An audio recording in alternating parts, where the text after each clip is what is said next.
Hey, welcome back. A good tactic is to send the party member with the highest armor class into battle first. That way enemies will focus their attack on the most armored companion. Very true. That's exactly what I need. A tank.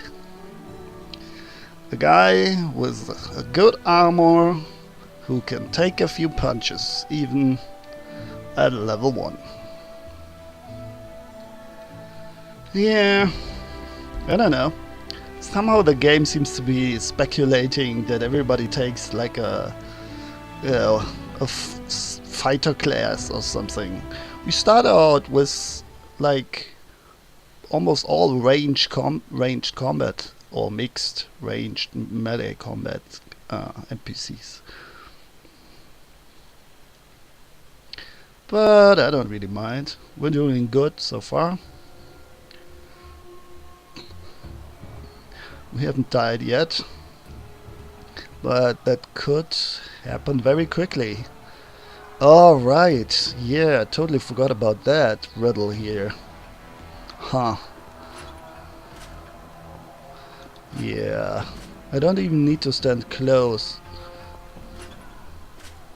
The motion seems to be exactly the same, and you cannot really...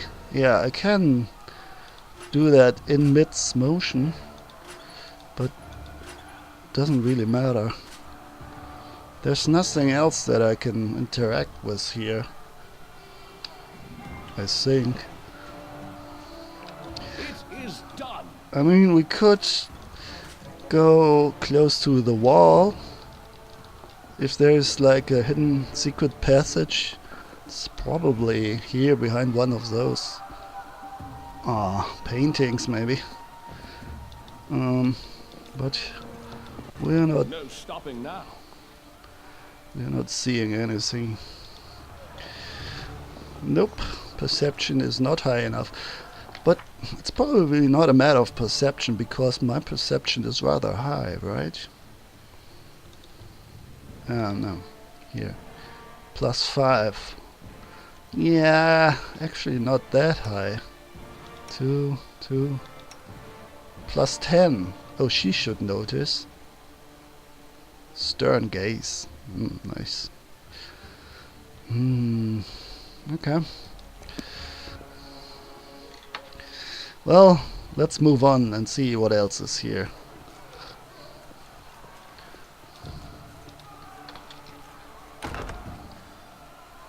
Alright, so we already know that there's no secret passage on this side. Oh, the riddle continues. Gee. Okay. Is there a hint somewhere? Okay, I get it. So I guess they all have to be either up or down, right? And if you move one, I get it. Alright. So, I deserve better. yes, you deserve to be alone in this room. So I can interact with both statues at once. Or all the statues, rather. So, let's start with this one. This one moves this and this one. Let's try to get them all up. So this one is down. Okay. And this one moves this one up. What about you? No. Wrong. Totally wrong. We should move. Okay, now they're all down. That's not what I wanted, but... let me see. Yeah, now they are all up. Great. What troubles you? You go over here. Oh, well, that was... We can cross this task off our list. That was... Don't tolerate fools. That was easier than I thought. Not that I used any method or anything. That was just pure coincidence. But hey, we did it.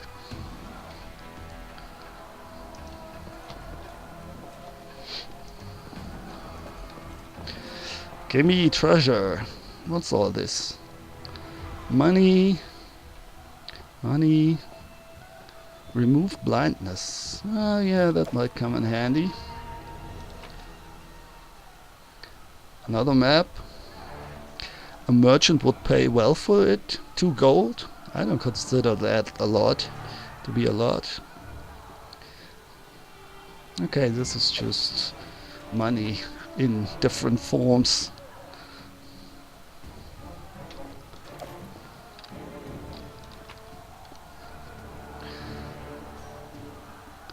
Yeah, it's just jewelry.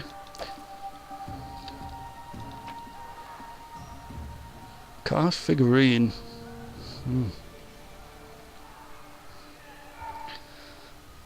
Okay, I think I get it. What about our weight, by the way? Medium still. Cool. Is there any way left to go now? I think we have been everywhere here.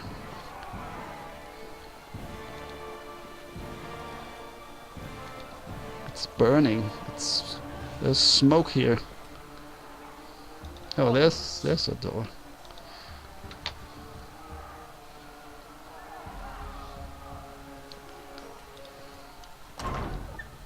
Hello. Oh, this is the loading screen that we have seen. Poor dwarf. Taking the eternal nap. March on. Can you make an epic pose? I need inspiration. This is it. My time has come. Oh, Kratos, take my soul. Okay, let me see what we got here. I can't cast it like that. Oh, why? Why not? Oh, you don't have a line of sight. I can't cast it like that. Alright. Well, then you go here. And you try to daze this guy. And you creature, yeah, 1 enemy was in range. Let's just try it for fun. There are only 2 enemies. We can pretty much train with them here.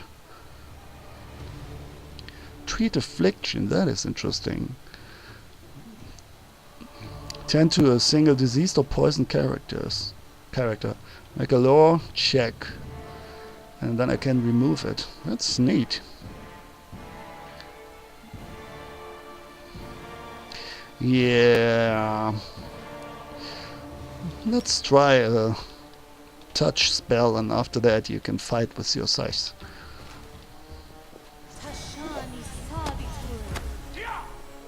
Of course, they both saved themselves. Their saving throw succeeded. But we can try.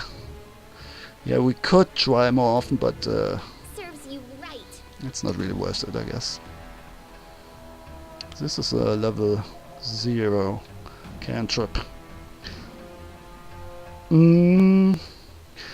Does this this is a range touch attack target, so it should not interfere with other guys standing between them, I hope. Hang on, is there...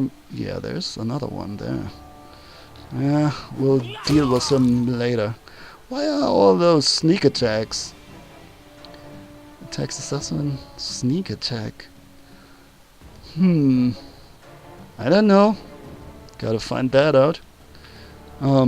Maybe it's an ability somehow, somewhere.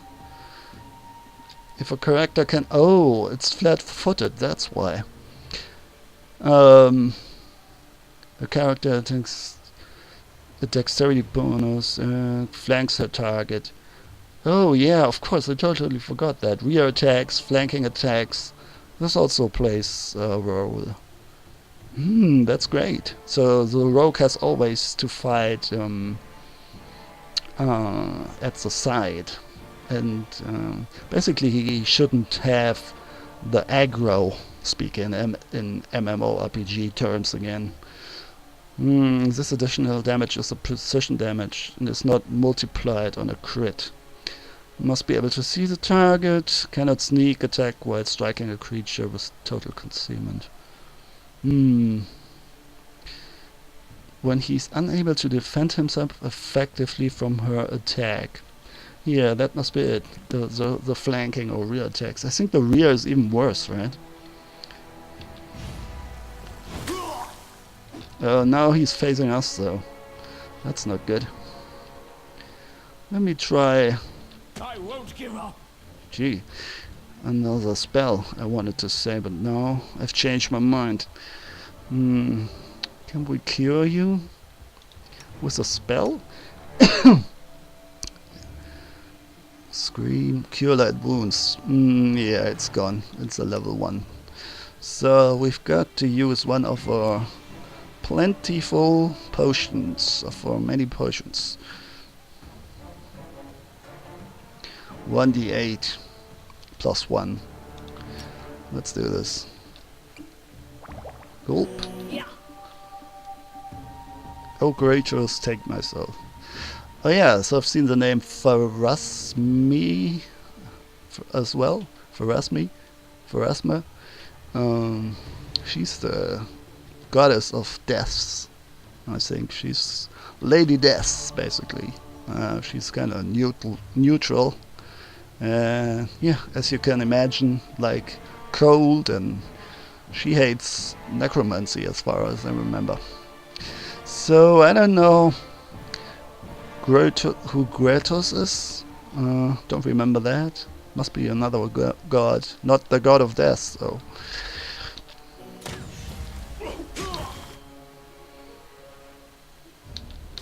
Who did this sneak attack now? 6 sneak attack. It's probably one of those guys, huh?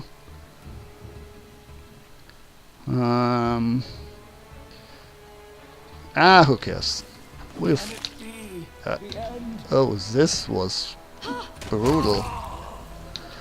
Wait, I saw it when the character... Oh, he's not completely dead, I guess.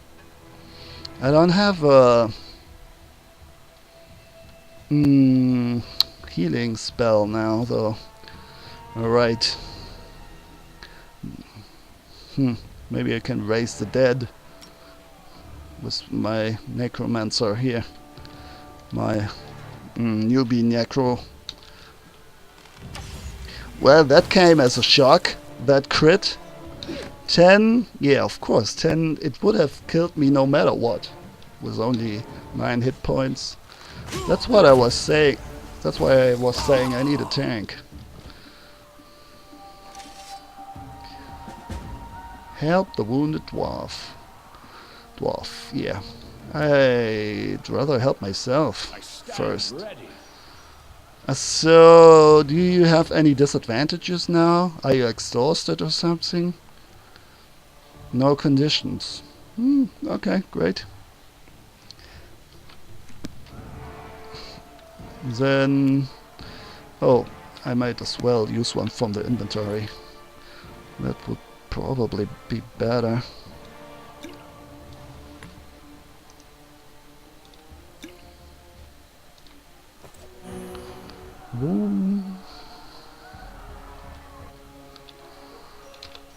Yeah, I'm coming. Don't worry. Just need to loot a bit here. Yeah, just those things. This guy. In Baldur's Gate, you had arrows.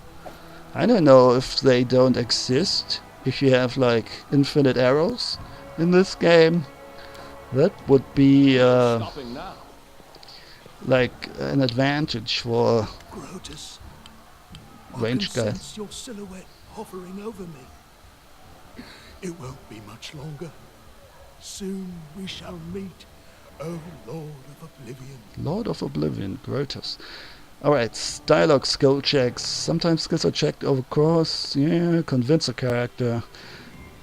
Who's the character in the party with the highest bonus in the desired skill is used. That's good. Oh, so I can intimidate? I wonder. Diplomacy this? I wonder. I've kind of forgot what the actual skill is. I know those are skills in the normal Pathfinder game, but the game seems to have put them all in a bigger category. So I don't remember the category now. Gotta look that up. Anyway, a dwarf is lying on the ground, staring into the dark sky. He doesn't seem to have any severe wounds, but his trembling whisper is weak, as though he were at death's door. What's wrong? Yeah, I think we can skip that question. Pour one of the dwarf's healing potions into his mouth. This should help. I'm not so sure, because he doesn't seem to have any severe wounds. And you being a bit premature? Look at yourself, you barely got a scratch. Stand and fight! Oh, that's that guy, I see. So he'll join now. Oh, he has... It's always Tatucho. He has the best skills for that. Interesting. That's impossible. Oh, it seems you might be right. The dwarf lifts his head and inspects his body carefully, then tries to move his hands and feet. Yeah, maybe I judged him wrong. He's a little different than what I would expect from a dwarf. Let's put it that way. It seems I will live. I suppose I must postpone meeting my god. Not for long, I'm sure. But while we remain in this transient world, Arim is at your Oh, service. this might be a dwarven god that he referenced there. The dwarf grunts as he regains his feet and worriedly looks down at his bloodstained armor. This is like the manic depressed dwarf. Right? Sense of life is 42 or something like this. Spell conversion. Clerics and druids can convert their spells spontaneously. Okay. Cleric, good alignment doesn't need to prepare healing spells. That's good. I really do need a cleric. So I guess the fighter will be the last one we meet. Evil alignment does not to prepare inflict spells. Can choose. Neutral ones can choose. Druid can convert any prepared spell into summon nature's ally. Okay, so let's see what he actually is here. This guy. Chaotic neutral, just like me. Cleric. Good. And abandon hope. Servant of a dark god. So this is why he acts like he acts. Interesting. They made a little twist on the characters. They didn't went stereotype all the way. I like this. It's very cool. Look at the guy. He has seen some fighting, but his attitude is different. Yeah, play a character, not play the armor or something like that. Play a personality, don't play the job. Something about that, right? About cliches, how you break up cliches. Abandon hope and embrace the inevitable end. That's the kind of speech that Harren's companions must endure every single day. A priest of Goddess, Harren left his dwarven home to spread the word of the god of end times. Ooh, neat. Throughout the stolen lands. Although, if you ask me, Harem's just a whiner. A one of a kind. Okay. Let me see before we check the spells. I kind of wanted to... Yeah, do they have the gods here? I think I skipped over that dialogue option. Yeah, they don't. I kind of was interested in this. Yeah, deities. There you go. Kratos. This is what I wanted to see. Whoa! That's quite a bunch of letters.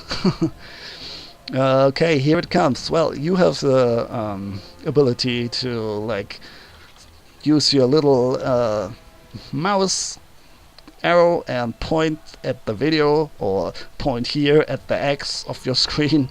But I'm going to read all of this, my friends. So, you know, you have been warned. Kratos is an apocalyptic god of unknown origins, perhaps predating the current incarnation of the planes. Enigmatic and malevolent, he remains infinitely patient in the face of an indefinite vigil to fulfill his mysterious purpose. Because he does not actively cultivate worshippers, much of... I kind of want to know what kind of deity is. Well, they will probably tell us. He does not actively cultivate worshippers. A lot of the gods, or many of them at least, function like that. Some have temples everywhere, and some, well, they can't be bothered with their followers, pretty much. Much of what is known about him in his face is limited and contradictory. There's even one, what's the name? Rovagux. This is the guy that absolutely no one should follow, because he's like basically apocalypse as a creature. He just wants to destroy the world, and it really doesn't make sense, except for some madmen to follow him. It's kind of interesting. I really like the deities and the gods of Golarion. All right, it's not his face is limited because he's not. Yeah, okay. Because he does not actively cultivate worship, as much of what is known about him in his face is limited and contradictory, built from second-hand lore, repeated by scattered and mostly insane followers. So, just like Rovagug. Most folk pay him no heed or give him only scant consideration, for tangible and immediate threats are far more pressing than a god of the death of all things. This doesn't bother Kratos, for he knows the end time will come, whether mortals believe in him or not. There are records that Kratos was worshipped in Aslanti, which is thinly veiled Atlantis, another name, in Aslanti and Thessalonian times. Though he has no known kinship to Golarion's other gods, alright, they do have relations towards each other's, and sometimes they are a bit peculiar. Like they have like relations that you wouldn't think of. Like some gods can actually they talk to each other even though they're like good and evil or something like that, you know. And there's of course hatred and yeah, that kind of thing. Like, you know, gods do. Gods struggle and fight. Though he has no known kinship to Golarion's other gods, and there's no evidence he was once a mortal or nature spirit, the Proteins and Clippos have no tales of his appearance or of a time before he existed. Kratos presides over the end times, the demise of the world, or perhaps the destruction of the multiverse itself. It's also interesting that they have that concept. I really like Pathfinder and AD&D. Like there's so much stuff there. You can basically do everything with it, whatever you like. Even like high tech stuff and like tech universe. Yeah, you kind of can have it all in one world. Having silently witnessed billions of souls from countless worlds filter through the boneyard, he is unconcerned with the fates of individual heroes, villages, or even civilizations. Despite his chaotic alignment, he is an agent of inevitable fate, ensuring that all things pass. He chose this role for himself, the dispassionate observer in balance, against the dispassionate judge. Grator's role is to close the book on this reality when the final page of its story is told. He knows only how the story ends and uses that knowledge to piece together what is yet to come. A conflict occurs, this entity survives until the end of the story, this other entity does not, and so on. And what to do next once a tale is finished. His attention is on the final goal and the cosmic dynamics that may enable or delay that goal. The subtle movement of planes against each other, the brooding thoughts of rising gods, and the births and deaths of stars in the remote expanse of space. Kratos rarely appears in human form, but a few records from ancient Island describe him as a tall, slender man, wearing a grey, cowled robe that hangs heavily to the floor. He is slightly bent at the neck, as if bearing a great weight on his head, with ashen skin, hollow eyes, and long, smooth hands. Yeah, he's kind of like Death, right? His voice is the dry whisper of old paper. Neat. That's a neat image. Neat description. His laughter. Oh, he has actually humor. He can laugh about a good joke. Low and breathy. And his inflection, archaic. He probably laughs when someone dies, like under excruciating pain or something. That's probably what makes his belly wiggle. And his inflection, archaic or foreign. His feet are bare and covered in soot, as if he had walked through an extinguished fire. Kratos almost never intervenes directly in the mortal world, as if doing so were against some self-defined code.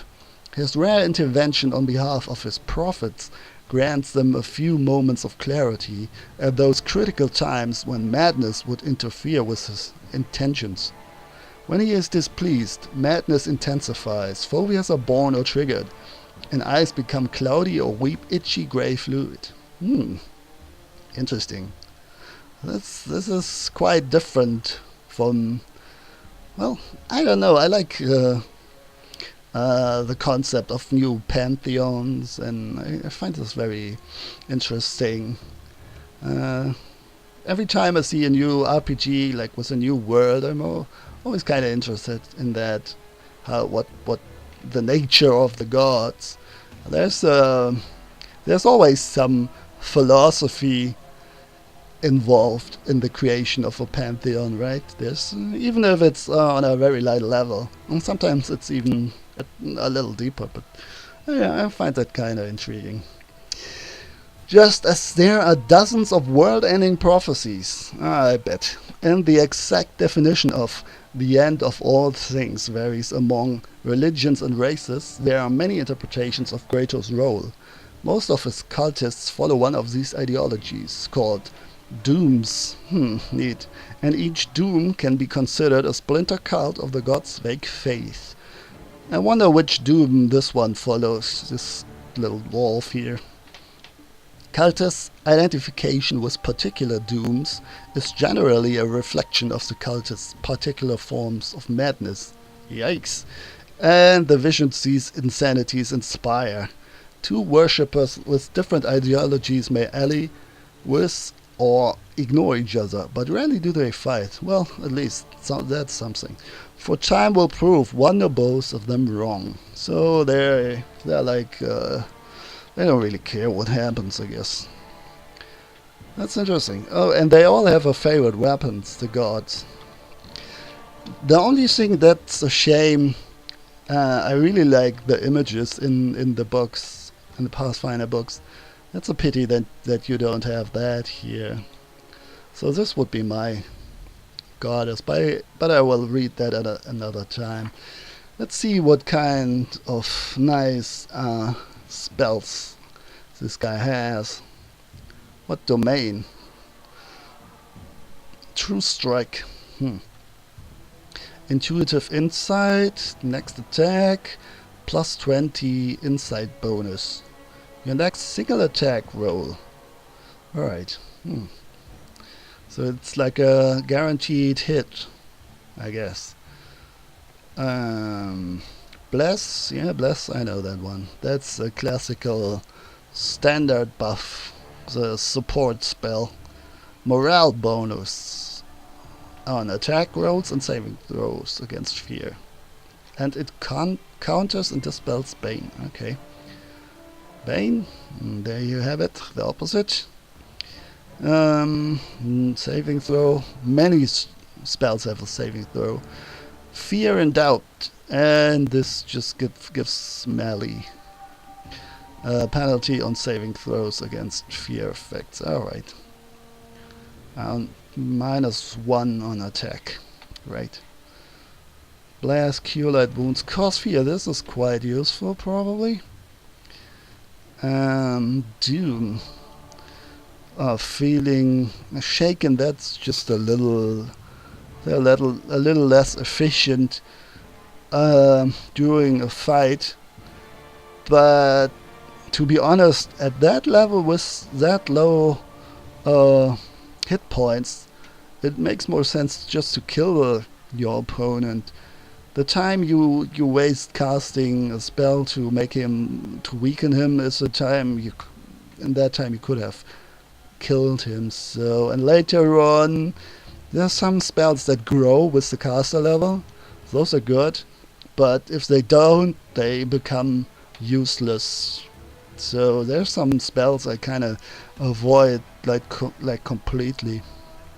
I don't know this spell though. Fire Belly, magical fire, warms your belly. Oh, fire resistance, I see. And I can breathe a 15-foot cone of flame. 1 die 4 points of damage. That's good. Oh, we have that. Protection from alignment is a standard cleric. Ray of Sickening. Okay. Sickened. Sickened. This might be somewhat useful. I don't know. This is useful if the enemies have more hit points than it. Like if they're level 3 or something, it might actually make sense at some point to just weaken them or like, yeah. I prefer like to completely take them out of the combat if possible, instead of weakening them, like, you know, crowd control stuff. Remove fear is always good. Remove sickness. It's situational, but when you have it, if you have it, it's really a good thing. Shield of Faith. 1 minute per level. That's quite long. This is like deflects attack. This, yeah, we have had that before. This is like if someone is almost dead, you can basically save him and heal him up. Deflection bonus to AC, resistance bonus to saves. Oh, what's this? Unbreakable Heart. Morale bonus. I think we have seen that before as well. Summon monster. That's always good to have more creatures on your side, that even if it's only level 1. This one summons an extra planar dog. And you can give him orders. That it's also good just to soak some hits up, you know. Each additional creature distracts another opponent. So that's a very useful spell. Haze of Dreams. You'll find an enemy's head with... You fill an enemy's head with waking dreams. A reminder of the pleasures, delights, and terrors to be found in the dream world. Neat. While in this strange dream state, the target moves with half its normal speed. That's actually not that bad. Too bad it's only on one person, and it's only on a target. Multiple Haze of Dreams effects do not stack. Yeah. Nor does this spell effect stack with slow. Well, slowing a bigger enemy is always a good thing as well. So, where do we go now? Oh, we have been inside there. We came out of here. Is there anything that we can interact with? Formations, yeah. Group formation is half of any victory. The formation system will help you hold the line in combat. Yeah. Yeah, I think I might change the formation actually, indeed. This might be a little weird. Let's put him in the second row so he doesn't like instantly gets attacked, and if there are lesser opponents he might have the opportunity to flank them or get in the rear.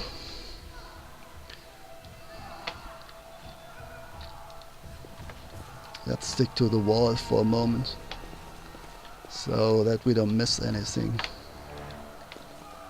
This door is closed and there are guards. What's up, guys?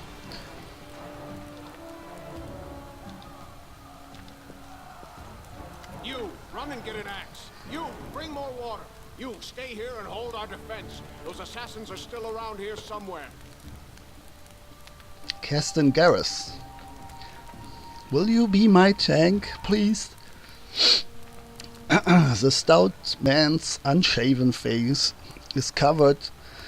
That's a good thing. Every time you see a portrait, you're kinda hoping that he will join your party. There's blood on his armor, but he doesn't even seem to notice his wounds as he confidently gives orders to the guards. Ah, he's a leader, a born leader. Aha! Some of our guests survived. Good. You need to get to the banquet hall and help Lady Jamandi. Jamandi, let's go. No, he doesn't need help. He said what he wants us to do. Where's the You'll hall? have to run through the fire. We've almost put it out at the entrance, so your main concern should be to not inhale any smoke. Hold your breath and take the first right, then head straight down the hallway. I'll go immediately. May Abadar keep you safe. Who's that again?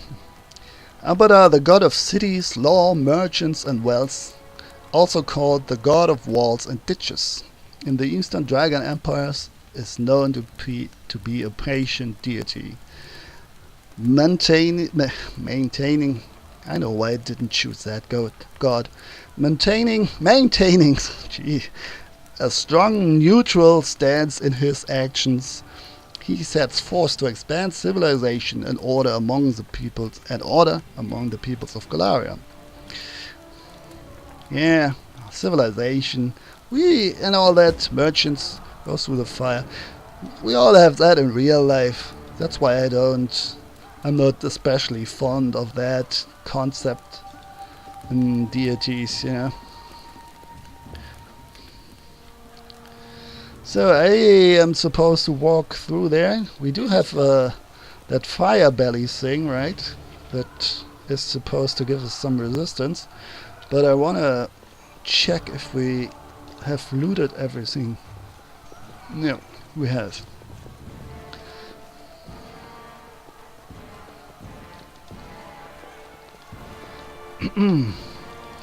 Alright. I wonder that spell though. Touch of Chaos.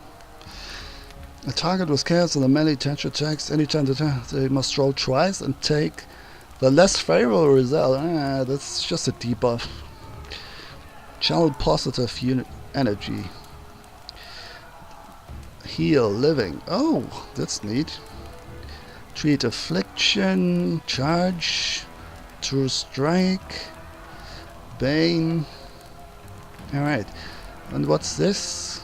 Cure light wounds. Inflict light wounds. Destructive smite. Fighting defensively. Charge. Oh yeah, that's all that again. Hang on. Don't tell me you don't have that belly aching spell loaded now. Oh, come on. You're kidding me, right?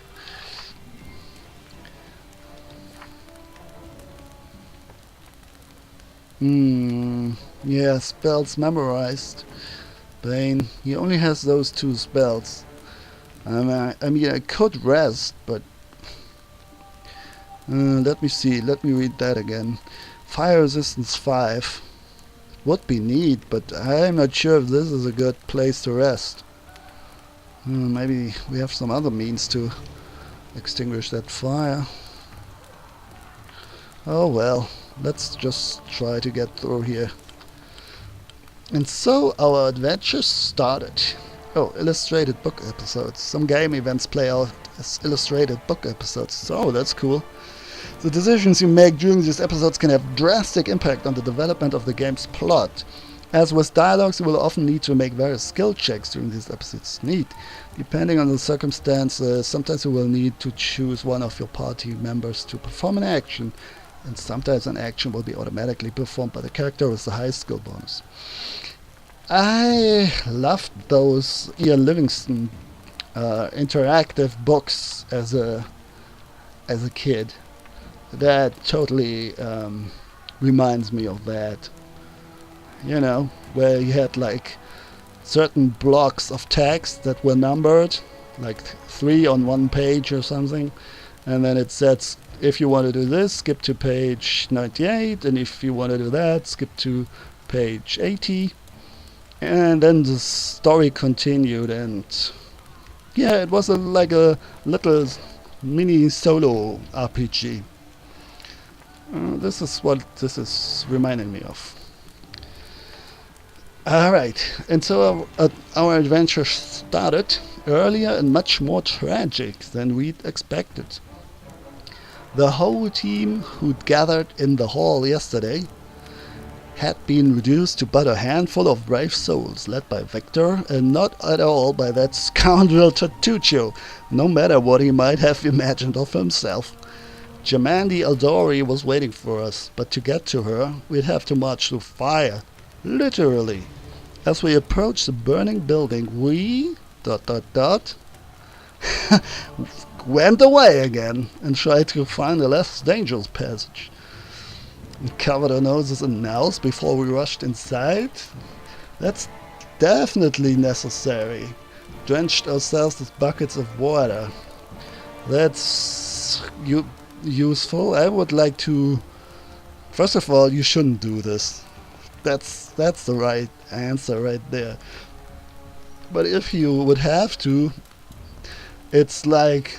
I think from what I've read and heard, it's like you're basically breathing fire, but not you're inhaling fire. Rather, the temperature of the air itself and the smoke, it's way more deadly than the actual fire. It will like let you lose consciousness, and then you burn. It's like you take one whiff, and either the air is so hot that your insides really are like cooking, or you breathe something like I don't know, certain things when they burn, like plastic and so on. It's not a good idea to breathe in that smoke. So one whiff can like let you lose consciousness. Should I do what I do in real life? Yeah, let's go with that. Alas, there was no safe passage. The villains who'd attacked the mansion knew what they were doing. The only path to the banquet hall led straight through the fire, which kept spreading, despite the guards' best efforts. Having ascertained this, we... No, they really want us to go through this. That's lovely. It both sounds reasonable. We should actually do both at once. But I think this is more important. Covered our noses and mouths before we rushed inside. We shouldn't have wasted our time looking for another path. While we did, the fire caused extensive damage to the mansion. As soon as we entered, we heard a horrible cracking sound as the flaming wall next to us quickly slanted, threatening to fall on our heads. with no time to think. But it's not actually timed, thank God. We darted away from the wall, attempting to avoid the flaming debris. It will be one of those, huh? We ran forward, hoping to make it under the wall before everything crashed down. One of us pressed up against the wall, trying to hold it up just a bit longer. One of us heroically pushed the others forward, taking the weight of the blows themselves, so one will be really injured here. No, we don't want that. Let's go with mobility. We ran forward, hoping to make it under the wall before everything crashed down. Phew. Succeeded at a mobility check. This is fun, I gotta say. I mean, if it's not all the game now, if it's the rest of the game isn't like this, that's cool. That's a neat little diversion. I don't know what saved us that day. Maybe the gods, or luck, or just our own dexterity, but the flaming logs and red-hot bricks didn't hit any of us. The way back was blocked, but we weren't turning back anyway.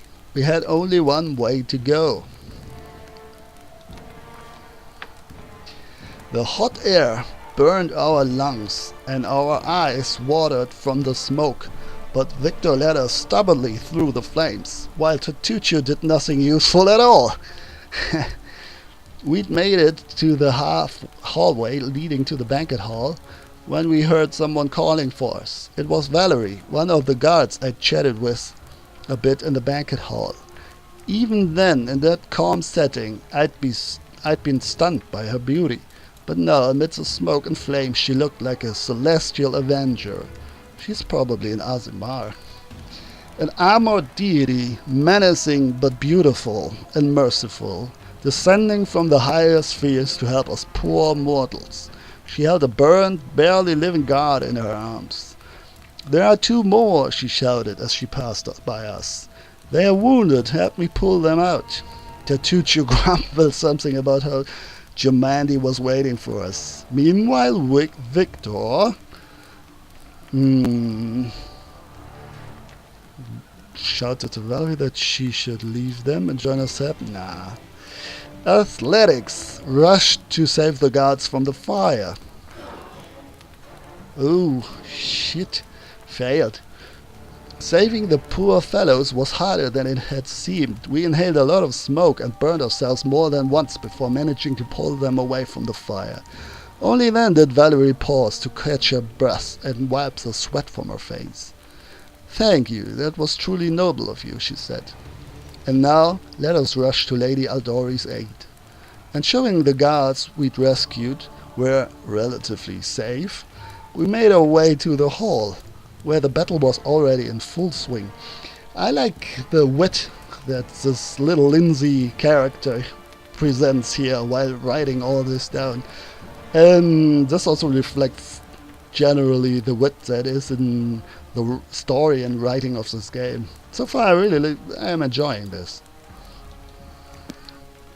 And all characters are interesting in their own way. Conditions. One of your characters is fatigued because of that failed spell check, is it? This is just one of the negative conditions that can affect you during the game. To notify you that character is under the effect of conditions, a symbol will appear near the portrait. To find out more about the character's condition of the character sheet. So they are all fatigued except the dead one. She had enough sleep, I guess.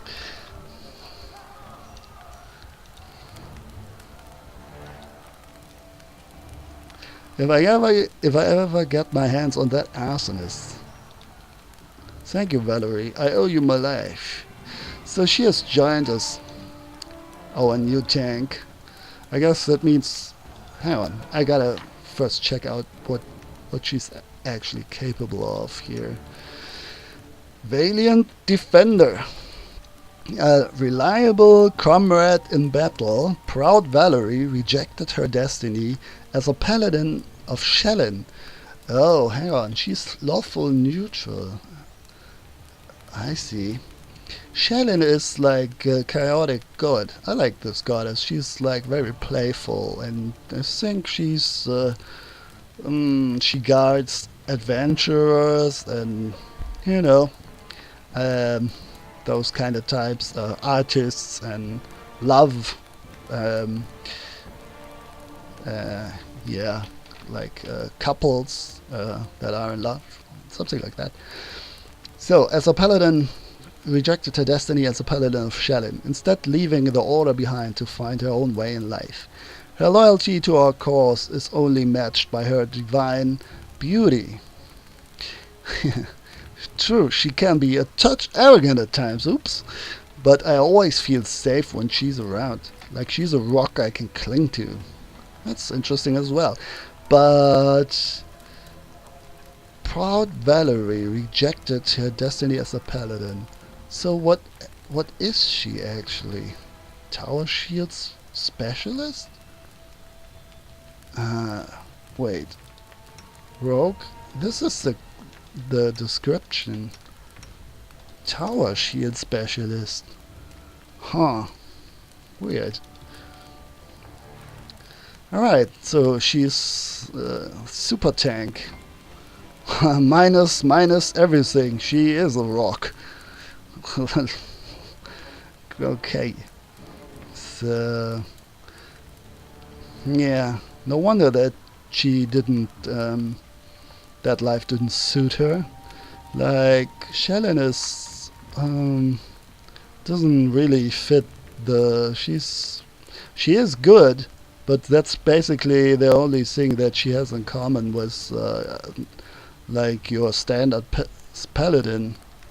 She's hang on. Yeah, you know what's coming. You can skip this. Shalyn. Shalyn has watched over the multiverse with a gentle heart and generous eyes since the beginnings of sentience, encouraging mortals in peace and love, and reveling in even their crudest artistic awakenings. A passionate and creative artist in both matters of the heart and works of beauty, she teaches that true beauty takes many forms, that kindness is its own form of strength, that no force is more powerful than love, and that every person is beautiful in some way. She has experienced enough pain herself to recognize the sting of sacrifice, and has soothed enough broken hearts to know that love and beauty are not easy things. Yet despite the realities of pain and loss, she remains an eternal optimist, helping to mend the deepest pains and turn the coldest hearts toward love and light. No mortal, monster or deity is immune to her power. Shalyn represents all aspects of love, whether a parent's devotion to his child, companionship with a beloved pet, the steady tenderness of an old couple, the chaste adoration of a paladin for a deity, or the passion of new lovers. She prefers relationships based on more than just carnal desire. That would be more like in my goddess Calistria. While she does not oppose such relationships, she hopes that such physical trysts blossom into something deeper. Likewise, she does not consider greed or craving true love, whether directed toward riches or an uninterested person. Shalyn is always shown as a young woman with eyes of blue or silver, or sometimes one eye of each color, and ankle-length hair adorned with colorful strands. She is usually depicted as a human, though other races often illustrate her as one of their own, from elves to half-orcs. Ooh, that picture, I want to see that picture. Shalyn always wears tasteful clothing and jewelry that accentuate her beauty without revealing too much of it. Her physical proportions vary, depending on the artist and regional standards for beauty. She is strong and sturdy in some depictions, voluptuous in others, and slender in still others. When she chooses to appear to mortals, it's usually as a brown-haired Taldan woman of average proportions and exceptional beauty, dressed in attractive but comfortable clothing.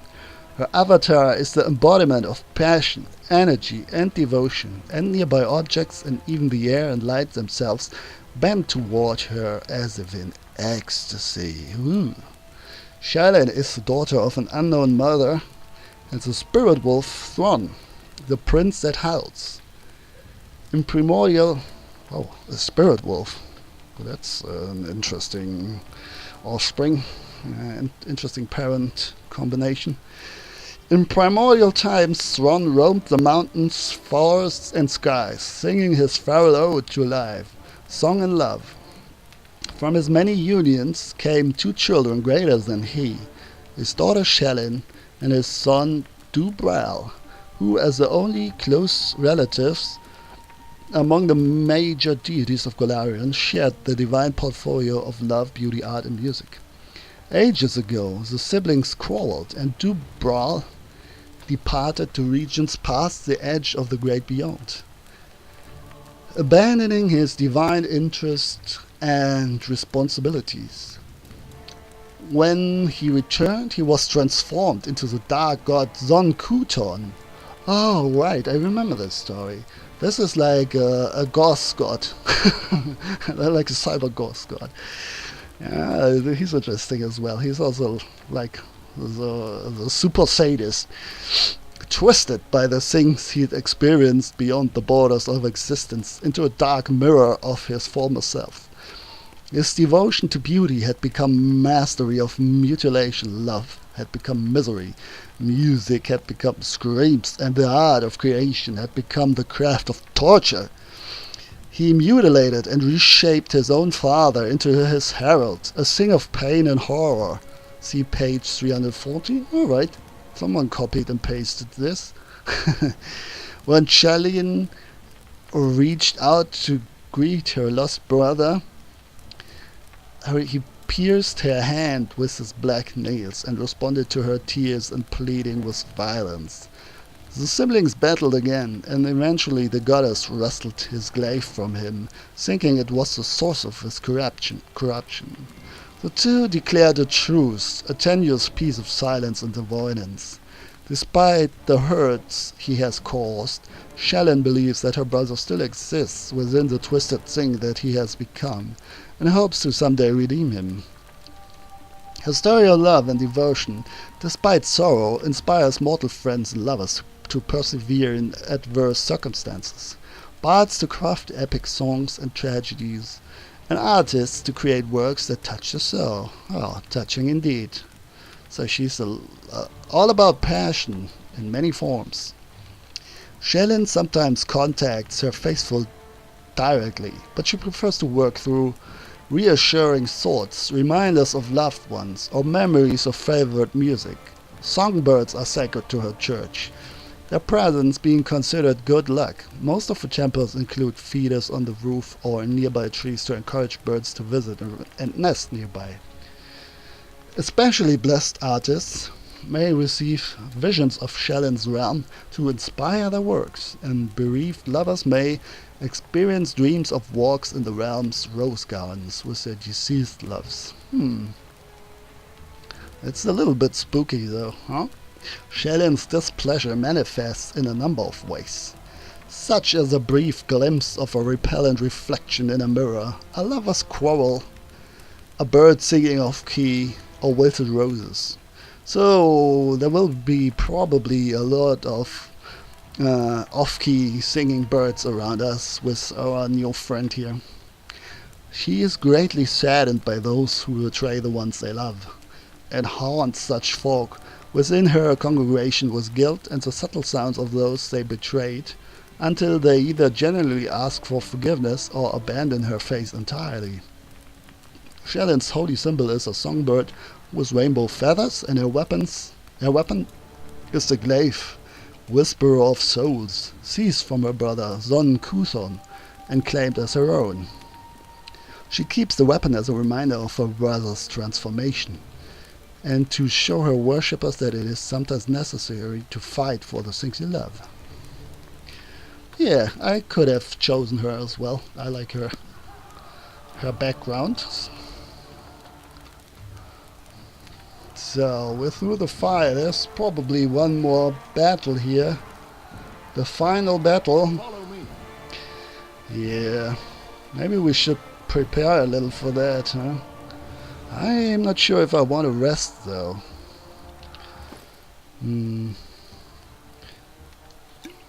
What do you have here? Belt lantern. Okay, and this shield of face. Yeah, she has a lot of armor. Good, good. What? Oh, look at the weight we can carry now.